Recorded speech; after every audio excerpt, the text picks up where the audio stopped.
Hi அஸ்ஸலாமு அலைக்கும். Hi everyone, எல்லாரும் எப்படி இருக்கீங்க? இன்றைக்கி நம்ம லேசி சிக்கன் தான் பார்க்க போகிறோம். ஒரு சோம்பேறி சிக்கன், வெங்காயம் தக்காளி இல்லாத எப்படி செய்யலாம்னு பார்க்கலாம். இதோட அளவெல்லாம் நான் டிஸ்கிரிப்ஷனில் கொடுக்குறேன், ஸோ அதை செக் பண்ணிக்கோங்க. ஒரு கடாய் எடுத்துக்கலாம், 2 டீஸ்பூன் ஆயில் விட்டுக்கலாம். ஆயில் விட்டு இந்த மசாலா இஞ்சி பூண்டு பேஸ்ட்டு 1 டீஸ்பூன் ஆட் பண்ணிக்கோங்க. ஸோ எல்லா மசாலாவையும் இன்னும் மிக்ஸ் பண்ணிக்கலாம். பச்சை வாசம் போகிற வரைக்கும் மிக்ஸ் பண்ணிவிட்டு 1/2 kg சிக்கன் எடுத்து வச்சுருக்கேன். ஸோ 1/2 kgமே ஆட் பண்ணிக்கலாம்.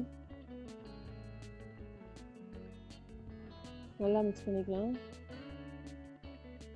நீங்கள் இந்த மசாலாலே சால்ட் ஆட் பண்ணிக்கலாம். இது ஒரு 20 மினிட்ஸ் தான் ஆகும் செய்கிறதுக்கு. 1 டீஸ்பூன் தயிர் ஆட் பண்ணிக்கோங்க. கொஞ்சமாக தண்ணி மிக்ஸ் பண்ணிக்கோங்க. நல்லா கலந்து விட்டுக்கிட்டு ஒரு லிட் போட்டு மூடிடுங்க.